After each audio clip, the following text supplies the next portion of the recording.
रामचंद्र जी को जब उनके पिता दशरथ राजपाट सौंपने वाले थे, तभी उनकी दूसरी पत्नी कैकैया को उनकी दासी मंथरा ने खूब भड़काया। मंथरा ने कहा कि राजा तो आपके बेटे भरत को बनना चाहिए। इसके बाद कैकैया ने राजा दशरथ से 2 वर मांगे। पहला, भरत को गद्दी मिलनी चाहिए और दूसरा, राम को 14 वर्ष तक वन में रहना होगा। राजा दशरथ को अपनी पत्नी के वर पूरे करने पड़े। जब रामचंद्र जी वनवास के लिए अयोध्या से निकले, तब लक्ष्मण जी ने भी उनके साथ जाने की इच्छा जाहिर की। लक्ष्मण की वन जाने की बात सुनकर उनकी पत्नी उर्मिला भी उनके साथ जाने की जिद करने लगती है।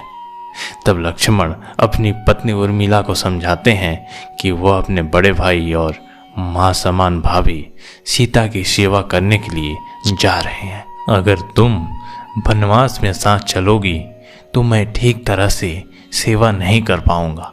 लक्ष्मण के सेवा भाव को देखकर उर्मिला साथ जाने की जिद छोड़ देती है और महल में ही रुक जाती है। वन में पहुंचकर लक्ष्मण भगवान राम और सीता के लिए एक कुटिया बनाते हैं। जब राम और सीता कुटिया में विश्राम करते थे, तब लक्ष्मण बाहर पहरेदारी करते थे। वनवास के पहले दिन जब लक्ष्मण पहरेदारी कर रहे थे, तब उनके सामने निंद्रा देवी प्रकट हुई।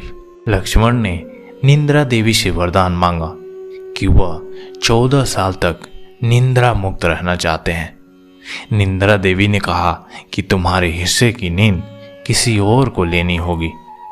लक्ष्मण कहते हैं कि उनके हिस्से की नींद उनकी पत्नी को दे दें। इस कारण लक्ष्मण 14 साल तक नहीं सोए और उनकी पत्नी उर्मिला लगातार 14 वर्ष तक सोती रही।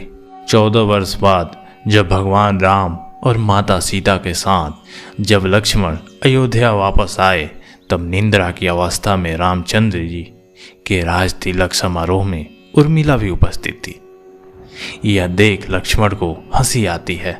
जब लक्ष्मण से हंसी की वजह पूछी गई, तो उन्होंने निंद्रा देवी के वरदान के बारे में सब कुछ बताया। लक्ष्मण ने कहा कि जब मैं उबासी लूंगा, तब उर्मिला की नींद खुलेगी। लक्ष्मण जी की इस बात को सुनकर सभा में मौजूद सभी हंस पड़े। सभी को हंसते देख उर्मिला लज्जावश समारोह से उठकर बाहर चली जाती है। दोस्तों, ये रामायण की छोटी सी कहानी आपको कैसी लगी, हमें कमेंट बॉक्स में ज़रूर लिखें। आपका धन्यवाद।